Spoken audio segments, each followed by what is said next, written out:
আর ওযুর ক্ষেত্রে গুরুত্ব কেন দিব?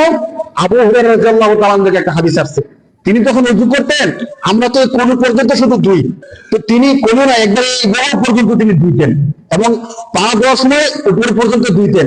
তো তাকে জিজ্ঞেস করছে যে আপনি এত বেশি ধুন কেন, শুধু কোন পর্যন্ত ধুইলে তো যথেষ্ট। তিনি বলছেন, আল্লাহ রাসূল সাল্লাল্লাহু আলাইহি সাল্লামকে যখন জিজ্ঞেস করা হলো যে আল্লাহ রাসূল, কিয়ামতের ময়দানে তো সমস্ত উম্মতকে উঠানো হবে, যে এত উম্মতের মধ্যে আমরা যারা আছি আমাদেরকে কি আপনি চিনবেন? তো আল্লাহ রাসূল বলছেন, হ্যাঁ চিনবো। তো রাসূল কিভাবে চিনবেন?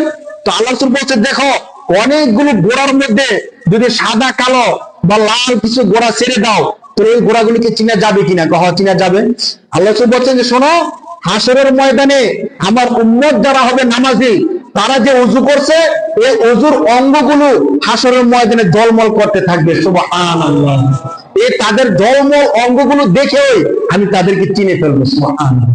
আবু হুরায়রা বলেন, তখন থেকে আমি একটু বেশি বেশি করে দৌত করি, যাতে করে আমার বেশি অঙ্গ কি করে, ঝলমল করে উজ্জ্বল হয়। কত গুরুত্বপূর্ণ একটা ইবাদত ওযুটা। ওযুর ক্ষেত্রে আমরা এই বিষয়টা খেয়াল রাখি।